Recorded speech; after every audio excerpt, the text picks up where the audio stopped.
বর্তমান যে স্কেল সেটাতে একজন শিক্ষক যখন অবসরে যান তিনি ৮০ লক্ষ টাকার উপরে আনুতোষিক পেয়ে থাকেন। এই সুবিধাটা শিক্ষক মণ্ডলীর সামনে আর পাবেন না, আমরা কিন্তু পাবো এটা। সর্বজনীন পেনশন স্কিম প্রত্যয় বাতিলের দাবিতে তৃতীয় দিনের মতো কর্মবিরতি পালন করেছেন যশোর বিজ্ঞান ও প্রযুক্তি বিশ্ববিদ্যালয়ের শিক্ষকেরা। ৩ জুলাই দুপুর ১২টা থেকে ২টা পর্যন্ত বিশ্ববিদ্যালয়ের স্যার জগদীশ চন্দ্র একাডেমি ভবনের সামনে অবস্থান নিয়ে কর্মসূচি পালন করেন তারা।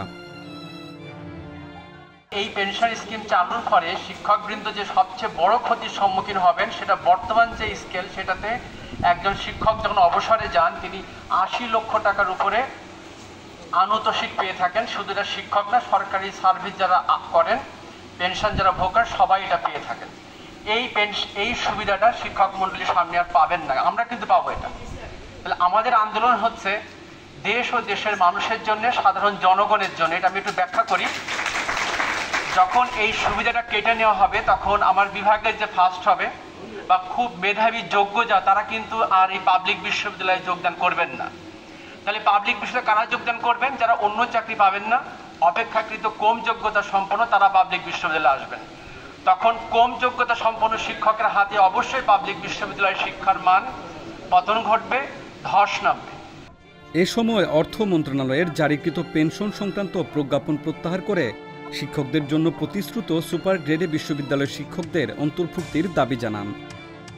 পাশাপাশি শিক্ষকদের জন্য স্বতন্ত্র বেতন স্কেল প্রবর্তনের দাবিতে বাংলাদেশ বিশ্ববিদ্যালয় শিক্ষক সমিতি ফেডারেশনের আহ্বানেও একাত্মতা ঘোষণা করেন তারা। চাচ্ছে যে উচ্চশিক্ষা আরও এগিয়ে যাক, অনেক র্যাঙ্কিংয়ে আমরা আসি। তো সেই জায়গাটা নিশ্চিত করতে হলে আমাদের যদি ওয়ার্ল্ড র্যাঙ্কিংয়ে চান্স পেতে হয় তাহলে অবশ্যই পাবলিক বিশ্ববিদ্যালয়ে মেধাবী শিক্ষক নিয়ে আসতে হবে। এবং মেধাবী শিক্ষক আনার জন্য তাদেরকে তাদের চাকরিটাকে, তাদের যে অর্থনৈতিক যদি খারাপ অবস্থা থাকে, মন্দা থাকে, তাহলে কেউই বিশ্ববিদ্যালয়ের শিক্ষকতায় আসবে না।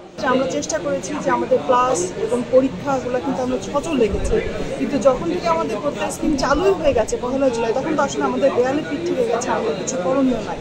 তবে এর আগেও কিন্তু করোনা মহামারী বা অন্যান্য অনেক ন্যাশনাল ইস্যুতে আমাদের এরকম ক্লাস পরীক্ষা কিন্তু বন্ধ থেকেছে, পরে আমরা সেটা কিন্তু পুষিয়ে দিয়েছি। এবং আমরা আশা করছি যে আমাদের এই দাবি যদি আদায় হয়ে যায়, তাদের যে ক্ষতি, সাময়িক যে ক্ষতি হচ্ছে, সেটা আমরা পুষিয়ে দেব। আন্দোলন চলাকালীন সকল শিক্ষক তাদের অফিসে অবস্থান করলেও কোনো ধরনের ক্লাস, পরীক্ষা এবং দাপ্তরিক কাজে অংশ নেওয়া থেকে বিরত ছিলেন। যশোর বিজ্ঞান ও প্রযুক্তি বিশ্ববিদ্যালয় শিক্ষক সমিতির ব্যানারে সমিতির সভাপতি অধ্যাপক ডক্টর ইকবাল কবির জাহিদের নেতৃত্বে শতাধিক শিক্ষক এতে অংশ নেন। প্রত্যয় স্কিমে স্বায়ত্তশাসিত প্রতিষ্ঠানগুলোকে শুধুমাত্র ইনক্লুড করা হয়েছে। যদি এই প্রত্যয় স্কিমটি ভালো হয় তাহলে এটা সকল সরকারি চাকরিজীবীদের জন্য নয় কেন? তা আমরা এই প্রত্যয় স্কিম যেটা আছে এটি আমরা সম্পূর্ণ বাতিলের এবং আমাদের পূর্বতন পেনশনটি বহাল রাখার জন্য আমাদের এই আন্দোলনটা চলছে।